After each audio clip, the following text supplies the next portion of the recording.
তার কাছ থেকে অবশ্যই শুরু করব, যেহেতু আপনারা একটা সমাবেশ করলেন, বিক্ষোভ সমাবেশ করলেন আওয়ামী লীগ নিষিদ্ধের দাবিতে।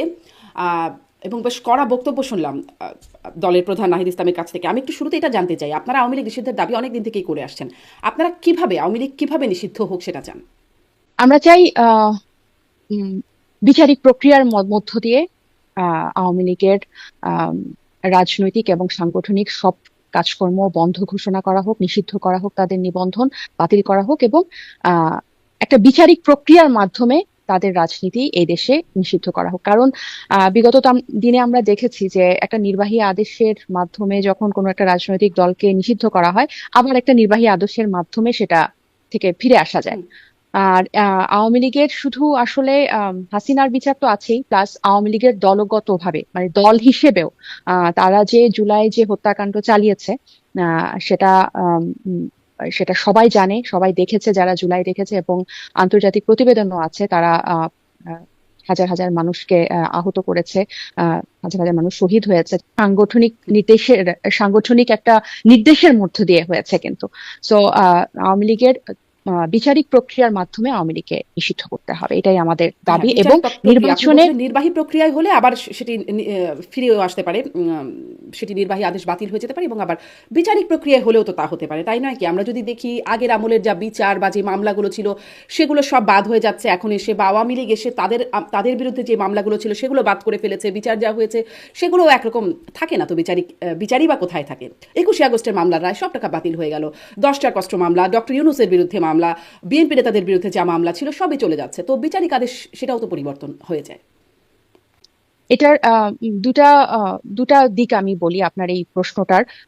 একটা হচ্ছে যে আমাদের দেশে দীর্ঘদিন ধরে কিন্তু বিচারহীনতার এই সংস্কৃতি আছে, এদেশের মানুষ কোনো কিছুতে বিচার পায় না। হুম। এবং আমাদের রাজনীতিটা হয় যে বিরোধী দল দমন, এবং বিরোধী দলকে কিভাবে দমন করা যায়, মামলা দিয়ে, তারপর হচ্ছে বিভিন্ন ভাবে হয়রানি করে, মামলা দিয়ে। এটা হচ্ছে একটা দিক।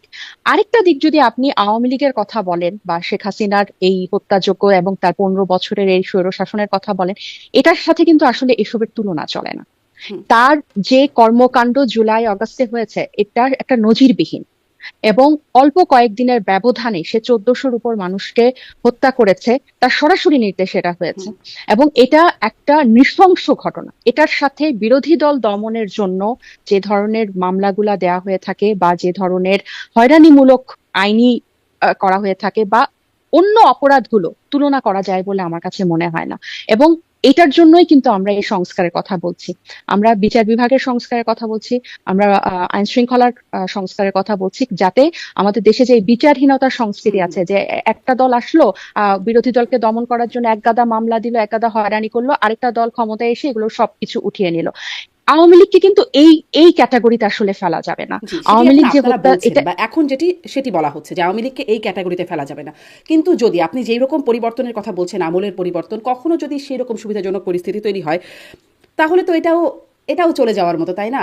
মানে বড় মামলা আর ছোট মামলা বলে তো আসলে আদালতের ভাষায় কোনো কথা নাই। হত্যা মামলা, গণহত্যা, এগুলো তো মানে আইনের ভাষায় তো অপরাধের নির্দিষ্ট নাম আছে। সেটির আসলে বড় আর ছোট বলে কি? না, আমার আমার মনে হয় না যে মানবাধিকার বিরোধী, মানবতা বিরোধী অপরাধে কিন্তু যে হয়েছে জুলাই এবং অগাস্টে, এটা কিন্তু জাতিসংঘের প্রতিবেদনে স্পষ্টভাবে উঠে এসেছে। এবং এটাতে, এই প্রতিবেদনটাতে কিন্তু কোনো ধরনের লোকাল ফোর্স বা লোকাল কোনো ধরনের ইনফ্লুয়েন্স কিন্তু ছিল না। এবং জাতিসংঘ তাদের সদর দপ্তর থেকে সেটা সরাসরি সংবাদ সম্মেলন করে, আপনার নিশ্চয়ই মনে আছে, সে হুম। প্রতিবেদনটা প্রকাশ করেছিল। এবং এই এই জুলাই এবং অগাস্টের হত্যাকাণ্ডটা আসলে আমরা যদি রাজনৈতিক ভাবে দেখি, এটা কিন্তু এরকম না। কয়টা রাজনৈতিক দলের থেকেও এখানে যে ধরনের আহ, শিশু, তরুণরা মারা গেছে, হ্যাঁ, এটা কিন্তু আপনি রাজনৈতিক এই যে আহাদ, রিয়াগো, ফায়াজ বা মুগ্ধ, এরা কিন্তু কেউ রাজনীতি করতো না। হ্যাঁ, এদেরকে কিন্তু খুন করা হয়েছে, অজস্র মায়ের বুক কিন্তু খালি করা হয়েছে। আপনি এটা যদি বিচার না হয়ে, মানে শুধুমাত্র পরের বার তারা এসে এটা যে এটার মামলা তুলে নিবে বা তারা এখান থেকে পার পেয়ে যাবে, এটা কোনো রাজনৈতিক দল মেনে নিলেও বাংলাদেশের মানুষ কিন্তু মেনে নিবে না। কোনো জি। রাজনৈতিক তাহলে দল একটু তো প্রশ্ন মানে করি, এইরকম আমরা তো গণহত্যা, প্রশ্নই 71 আসে না। সালের গণহত্যার সাথে, মানে একটু এই আমি প্রশ্নটা শেষ আপনাদের করি। কাছে সবসময় হয় এই প্রশ্নটা নিশ্চয়ই নিশ্চয়ই আপনিও ফেস করেছেন যে ৭১-এর গণহত্যা হয়েছে, তখন সেই গণহত্যার সাথে সম্পৃক্ততায় যারা অভিযুক্ত এবং যাদেরকে সম্পৃক্ত, তারাও এখন রাজনীতি করছে, প্রভাবশালী রাজনীতি করছে। জামাত ইসলামের কথা বলছি, তারা রাজনীতি যদি করতে পারে তাহলে আওয়ামী লীগ কেন নয়, আর আওয়ামী লীগ যদি পারে তাহলে জামাত কেন, মানে ভাইস ভার্সা আর কি। আচ্ছা, জামাতের যেটা হচ্ছে যে তারা কিন্তু তাদের যে মুক্তিযুদ্ধ নিয়ে তাদের যে সম্পৃক্ততা সাংগঠনিক ভাবে হোক, এবং ওই সময় তারা যে মুক্তিযুদ্ধের হত্যাযজ্ঞে জড়িত ছিল, এবং মোটা দাগে মুক্তি যুদ্ধ প্রসঙ্গে তাদের কিন্তু অবস্থানটা ক্লিয়ার করে তারপর কিন্তু রাজনীতিতে তাদেরকে করতে হবে। এবং কিন্তু আপনারা তো এই যে তাদেরকে নিষিদ্ধের তাদের দাবি করছেন না। একটু আমি একটু শেষ করি। নিশ্চয়ই। তাদের সাথে বাংলাদেশের মানুষের বোঝাপড়াটা তাদেরকে ঠিক করতে হবে।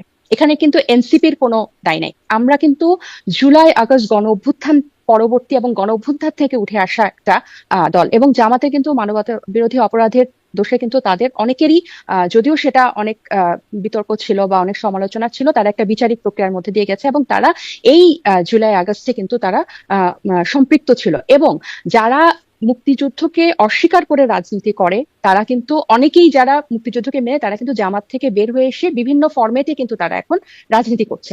সো জামাতের নিষিদ্ধের সাথে এই আওয়ামী লীগের নিষিদ্ধ, যে প্রশ্নটা আপনারা প্রায় করেন আমরা গত কয়েক মাসে, মানে এই যে দুটোকে, এটার কিন্তু আসলে অনেক ফারাক। কেন ফারাক?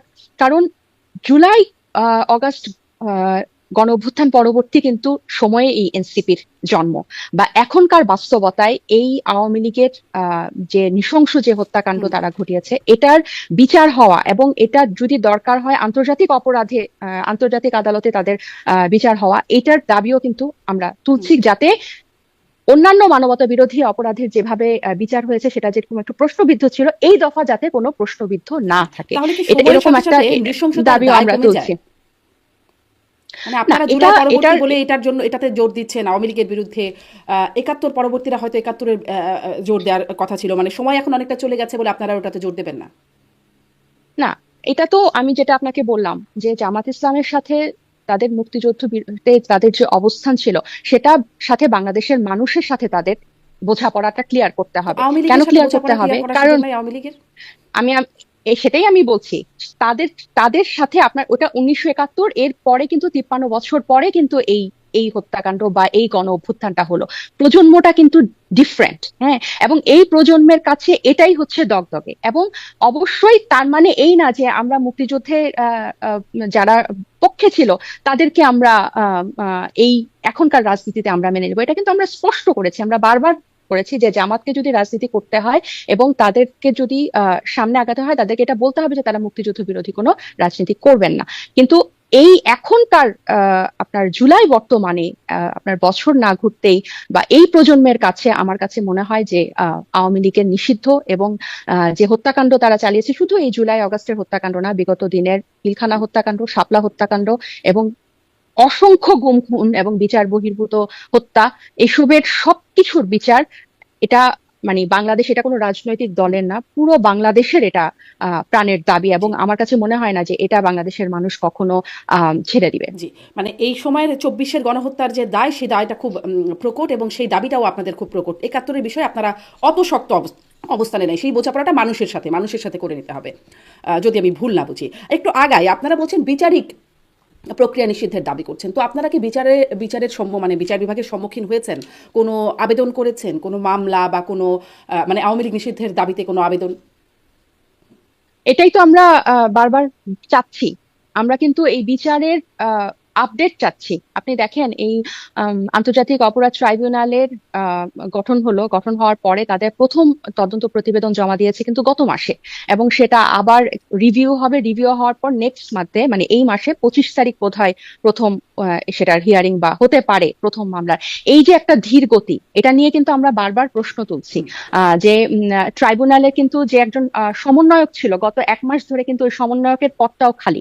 আপনারা দেখেন যে এই আমাদের বক্তব্যে আমরা বারবার এটাই উঠিয়ে নিয়ে আসছি যে বিচার নিয়ে কেন কোনো ধরনের তদারকি বা কোনো ধরনের তাড়া আমরা সরকারের মধ্যে দেখছি না, বা অন্যান্য রাজনৈতিক দলের দাবির মধ্যে দেখছি না, যতটা আমরা নির্বাচন নিয়ে দেখছি, যতটা আমরা সংস্কার নিয়ে কথা বলছি, যতটা আমরা নির্বাচন নিয়ে কথা বলছি, বিচার নিয়ে কিন্তু আমরা কোনো কথা বলছি না। এবং আইসিটির আপডেট কি এখন, সেটা এতটা ধীর গতি, পক্ষান্তরে দেখা যাচ্ছে যে আপনার মানে এটা আহ তো আমাদের উম, সংস্কৃতিও আহ, বটে, তাই না তাজনুবা, যে বিচারের পক্ষান্ত গতিটা তার নিজস্ব গতি, সেটিকে আসলে খুব তাড়াহুড়া করারও জায়গা থাকে না, আবার খুব মানে ধিমে করে দেওয়ারও, বিচার তার নিজস্ব গতিতেই চলে, এটাই তো হবার কথা। এটাই যদি হয় তাহলে কি এরকম হতো যে ইশরাক সাহেবের যে মেয়রের মামলা, সেটা গত 3 বছরে হিয়ারিং হয়েছে 32 বার, আর গত 4 মাসে হিয়ারিং হয়েছে 17 বার, এবং মামলার আর্জি সংশোধন করে সেই নির্বাচন অবৈধ থেকে মেয়র ঘোষণা করে দিল, এবং তার বিবাদী নির্বাচন কমিশনার একটা টু শব্দ করলো না। আমরা তো দেখছি এই মামলার খুব দ্রুত গতিতে বুলেট ট্রেনের হুম। মতো করে এটা হয়ে গেল। তাহলে আমাদের তো সেই একই প্রশ্ন, যে আমাদের এই যে এতগুলো হত্যাকাণ্ড হলো গত জুলাই আগস্টে, বছরও ঘুরে নাই, এবং আইসিটির কোনো আপডেট দিচ্ছে না এখনো, কারণ এবং তদন্তই তো সরকারি শেষ হয় ভাবে নাই, যে এটা তদন্ত শেষ হলে না তারপর বিচার প্রক্রিয়ায় শুধু দ্রুত, তার একটা প্রথম, প্রশ্ন। এটা এটা কেন বিচার এর ট্রাইব্যুনাল দিচ্ছে তদন্ত সংস্থার দোষ? এখন তদন্ত সংস্থার, তাদের প্রথম একটা মামলারই এখনো পর্যন্ত প্রতিবেদন আসে নাই, যেটা আবার রিভিউ হবে, এবং এটা এই মাসে হয়তো আমরা দেখতে পারি। তাহলে এই যে ধীর গতি, এটা নিয়েই তো আমাদের প্রশ্ন। আমাদের দাবিটা হচ্ছে যে আমরা দৃশ্যমান বিচার প্রক্রিয়াটা দেখতে চাই, এখানে এবং আমার এটার একটা, এখানে রেগুলার আমার একটা প্রশ্ন আপডেট চাই। দুইটা, কিন্তু শুরুর যে প্রশ্নটা করলাম যে আপনারা এটা তো বলছেন, আপনি গণহত্যা মামলার কথা বা হত্যা মামলা যেগুলো হয়েছে সেই মামলাগুলোর বিচারের কথা, কিন্তু আওয়ামী লীগ নিষিদ্ধের যে দাবিটা আপনারা আজকেও বিক্ষোভ করলেন, মানে সেই নিষিদ্ধের জন্য আপনারা কি কোনো আদালতে কোনো আবেদন করেছেন? মানে আপনারা যেহেতু নিষিদ্ধ চাচ্ছেন এবং বিচারিক প্রক্রিয়া চাচ্ছেন। আমরা এটা কিন্তু নিষিদ্ধ, এটার দুই ধরনের। আমরা বলছি যে নির্বাচনের আগে তাদের নিবন্ধনটা বাতিল করতে হবে আওয়ামী লীগের, এবং আওয়ামী লীগ এই পরবর্তী নির্বাচন কেন, বিচার হওয়া পর্যন্ত তারা কোনো ধরনের রাজনৈতিক এবং সাংগঠনিক কাজ করতে পারবে না। এই যে তারা মিছিল করছে, তারা অনলাইনে অ্যাক্টিভ, তারা নানান ধরনের বক্তব্য বিভিন্ন জায়গা থেকে আসছে, তারা সমাবেশ করার চেষ্টা করছে, তাদের রাজনৈতিক এবং সাংগঠনিক কাজগুলো বন্ধ করতে হবে, এবং তাদের নিবন্ধন বাতিল করতে হবে। এরপরে হচ্ছে তার বিচার, এর যে একটা রোড ম্যাপ, একটা সুস্পষ্ট একটা এটা তো কোনো রাজনৈতিক, এটা এনসিপির কখনো দাবি হতে পারে না, এটা তো পুরো বাংলাদেশের দাবি। হুম। এই এই এই হাসিনা তো শুধু এনসিপিতে যারা সংশ্লিষ্ট, বা এই শুধু ছাত্র জনতার এই গুটি কয়েককে তো তারা খুন করে নাই, অন্ধ বা পঙ্গু করে নাই, তারা তো পুরো বাংলাদেশের হত্যাযজ্ঞ চালিয়েছে বা ধ্বংসযজ্ঞ চালিয়েছে। তা এটা তো একটা ন্যাশনাল ইস্যু, হুম। এবং এটা জাতীয়ভাবেই, সরকারিভাবে এটা যে সংস্থাগুলো আছে, যে প্রতিষ্ঠানগুলো আছে রাষ্ট্রীয়, এটাই তার দায়িত্ব নিবে। আমরা সেই দাবিটাই জানাচ্ছি।